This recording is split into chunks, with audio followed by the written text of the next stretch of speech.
Hello दोस्तों, मैं Y Singh स्वागत करता हूं आप सभी का आपके अपने यूट्यूब चैनल रेवन स्टडी में। दोस्तों, मैं आज आप सबके साथ हूं जी के मॉक टेस्ट का भाग 35वां लेकर। तो दोस्तों, देर न करते हुए देख लेते हैं भाग 35वें के सवाल। तो पहला सवाल है हमारा। पहला सवाल क्या है? डंकन जल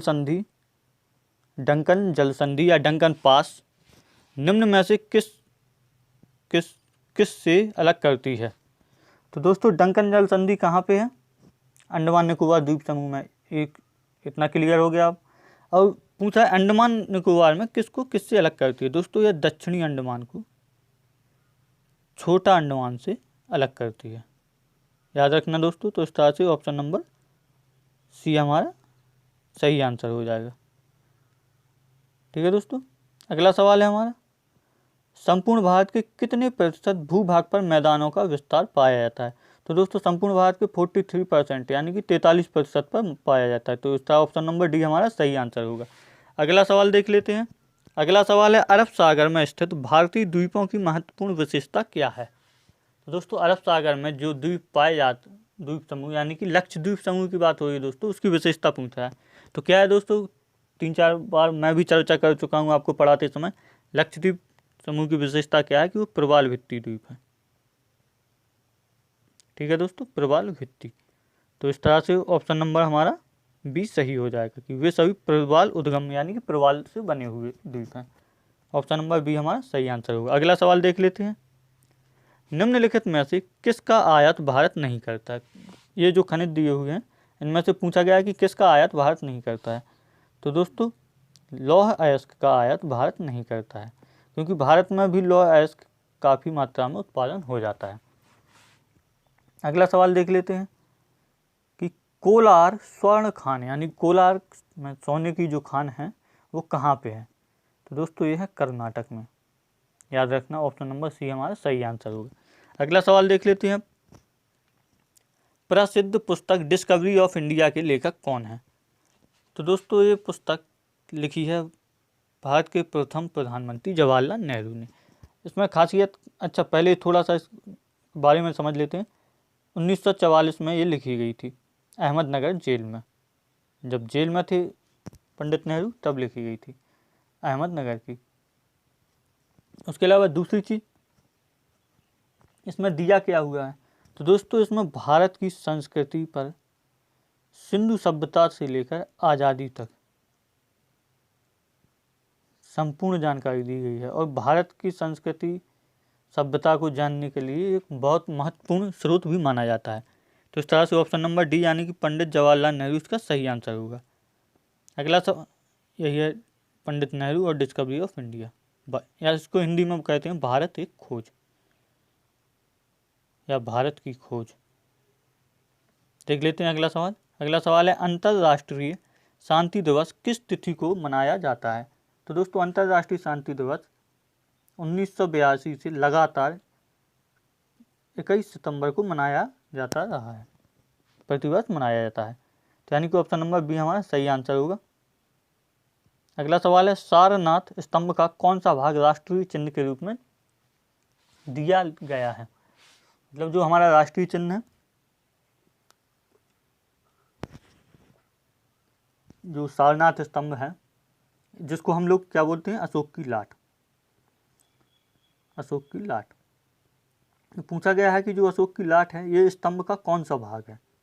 ठीक है दोस्तों, तो शीर्ष भाग, मध्य भाग, आधार भाग, संपूर्ण भाग। तो दोस्तों, यह है शीर्ष भाग, जिसमें 4 शेर आपस में एक दूसरे की तरफ पीट के हुए बैठे रहते हैं। तो इस तरह से ऑप्शन नंबर ए हमारा सही आंसर होगा।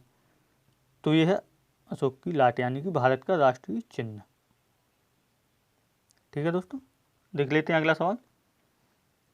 अगला सवाल है, ज्ञानपीठ पुरस्कार प्राप्त करने वाली प्रथम महिला कौन थी? तो दोस्तों, 1976 में पहली बार ज्ञानपीठ पुरस्कार किसी महिला को मिला, 1976 में। ठीक है दोस्तों, उनका नाम था आशापूर्णा देवी। और मिला किस लिए था? तो उनकी कृति थी प्रथम प्रतिश्रुति। प्रथम प्रतिश्रुति। ठीक है दोस्तों, तो उनकी रचना का नाम था, तो उसके लिए ज्ञानपीठ पुरस्कार दिया गया था। तो इसका ऑप्शन नंबर सी हमारा सही आंसर होगा। अगला सवाल है, हाल ही में किस भारतीय एयरलाइंस ने अपने एक विमान की टेल यानी कि पीछे वाले हिस्सा पर सिख धर्म का धार्मिक चिन्ह एक ओंकार बनाया है? काफ़ी अच्छा सवाल है दोस्तों, करंट अफेयर्स का है। तो दोस्तों उस विमान कंपनी का नाम, विमान कंपनी का नाम क्या होगा ये पूछा गया है, वो है एयर इंडिया। दोस्तों अमृतसर से लंदन तक जाती है ये फ्लाइट, ठीक है, ये भी याद रखना अगर पूछ लिया जाए कहाँ से कहाँ चलती है। एयर इंडिया की है, ऑप्शन नंबर बी हमारा सही आंसर होगा। अगला सवाल है, हाल ही में चर्चा में रहा एक भारत श्रेष्ठ भारत पर्व का आयोजन किस शहर में किया गया है? तो दोस्तों ये इंडिया गेट पर किया गया था अक्टूबर माह में, और इंडिया मतलब नई दिल्ली शहर का नाम पूछा गया, इंडिया गेट पर, ठीक है दोस्तों, ऑप्शन नंबर बी हमारा सही आंसर होगा। अगला सवाल देख लेते हैं अब। अगला सवाल है, धर्मा गार्डियन, या कहीं कहीं पर ये आपको धर्म गार्जियन ऐसा भी लिखा हुआ मिल सकता है, तो कंफ्यूज मत होना। धर्मा गार्डियन 2019 संयुक्त सैन्य अभ्यास किन दो देशों के मध्य आयोजित किया गया? तो दोस्तों यह किया गया है भारत और जापान। याद रखना, धर्म गार्डियन या धर्म गार्जियन, ठीक है दोस्तों। अब अगला है, अच्छा अगर पूछ लिया जाए ये कहाँ पे किया गया है, तो ये मिजोरम,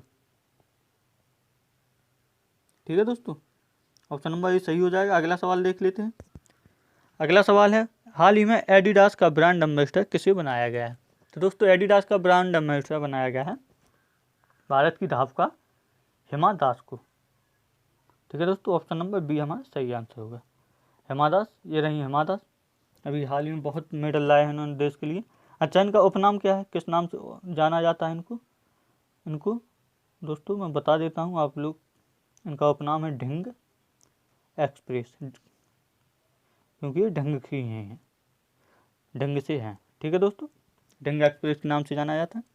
अगला सवाल देख लेते हैं।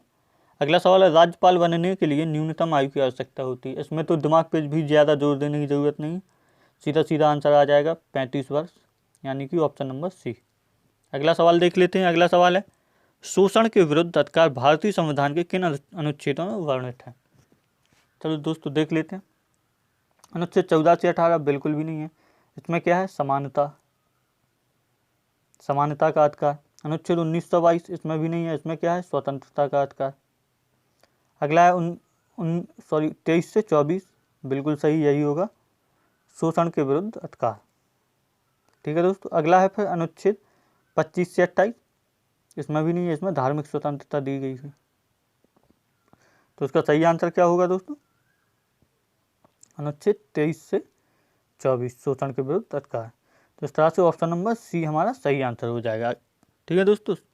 अगला सवाल देख लेते हैं। अगला सवाल है, निम्नलिखित में से किस खेल का संबंध वॉकर कप से है? वॉकर कप का संबंध है दोस्तों गोल्फ से। खेलों की ट्रॉफियाँ और खेलों की शब्दावली दोस्तों लगभग हर पेपर में आती है 1 या 2 नंबर की, और काफ़ी इंपॉर्टेंट चीज़ है दोस्तों, बिल्कुल आसान से सवाल होते हैं, कोई कॉन्सेप्ट ज़्यादा बड़ा है नहीं इनका, सिर्फ सीखना ही होता है इनको, तो इन पर हमेशा गौर किया करें। इसका सही वॉकर कप का संबंध गोल्फ, यानी कि ऑप्शन नंबर बी सही आंसर होगा। अगला सवाल देख लेते हैं। हवा की शक्ति व गति की माप निम्नलिखित में से किस यंत्र के द्वारा मापी जाती है? तो दोस्तों पूछा गया है कि जो हवा की शक्ति है और उसकी गति, हवा की गति की माप किस यंत्र के द्वारा हम लोग मापते हैं? दोस्तों उसको मापते हैं एनीमोमीटर के द्वारा, ठीक है दोस्तों, याद रखना। अच्छा अब दोस्तों देख लेते हैं बाकी के ऑप्शंस क्या है। अमीटर, अमीटर द्वारा क्या नाम मापा जाता है? जो पहियों द्वारा जो दूरी तय की जाती है, पहियों द्वारा तय की गई दूरी, ठीक है दोस्तों। और हाइग्रोमीटर से, इससे दोस्तों वायुमंडल की आर्द्रता यानी कि नमी, वायुमंडल की आर्द्रता यानी कि नमी मापते हैं। अगला है एनीमोमीटर से, तो यही है हमारा आंसर हो जाएगा, हवा की शक्ति व गति की माप। अगला है सेक्सटेंट के द्वारा, सेक्सटेंट के द्वारा दो वस्तुओं की, जैसे ये दो वस्तुएं, इनके बीच की कोणीय दूरी, दो वस्तुओं के बीच कोणीय दूरी। ठीक है दोस्तों, क्लियर है? मतलब ऑप्शन नंबर सी हमारा सही आंसर है। अगला क्वेश्चन देख लेते हैं। अगला क्वेश्चन है, विटामिन डी की खोज करने वाले वैज्ञानिक का नाम है। फंक, फंक तो हो नहीं सकते, फंक ने किसकी खोज की थी दोस्तों? फंक ने तो विटामिन की खोज की थी, पूरा मतलब विटामिन की ही खोज की थी। उसके बाद मैकुलम या मैकुलन है सही इसका, मैकुलन ने किसकी की थी दोस्तों?